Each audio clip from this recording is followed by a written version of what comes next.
Hi friends, ఈరోజైతే మేము ఎక్స్పోకి వెళ్ళాము. అక్కడ కాశ్మీర్లో ఎలా అయితే ఉంటుందో సేమ్ అలానే డిజైన్ చేశారు.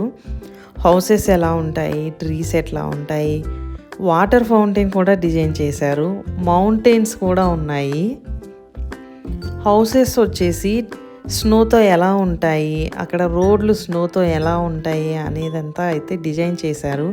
సమ్మర్లో ఏంటంటే మనందరికీ కూల్ ప్లేసెస్కి వెళ్ళాలి, కూల్గా ఉండాలి అనిపిస్తూ ఉంటుంది కదా, అందుకనే అలా డిజైన్ చేసినట్లున్నారు.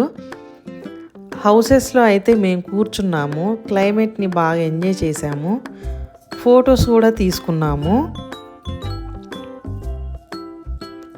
అక్వేరియంలో మెర్మైడ్ ఉంది, హ్యూమన్ తను అటు ఇటు అంత పెద్ద అక్వేరియంలో తిరుగుతూ ఉంటే అందరూ ఎంజాయ్ చేస్తూ చూస్తున్నారు. చాక్లెట్ ఫౌంటైన్ కూడా ఉంది ఫ్రెండ్స్. అక్కడ చాలా ఫన్నీ గేమ్స్ కూడా ఉన్నాయి. మేమైతే బాల్ గేమ్ ఆడాము. ఆ బాల్తో గ్లాసెస్ అన్నీ పడేస్తే మనకి గిఫ్ట్ వస్తుంది. మాకైతే పడలేదన్నీ. జెయింట్ వీల్ ఉంది, జెయింట్ వీల్ ఎక్కి కిడ్స్ ఎంజాయ్ చేశారు. లాస్ట్లో ఇది కూడా ఎక్కారు. దీని పేరైతే నాకు తెలియదు ఫ్రెండ్స్, మీకు తెలిస్తే కమెంట్ సెక్షన్లో కమెంట్ చేయండి.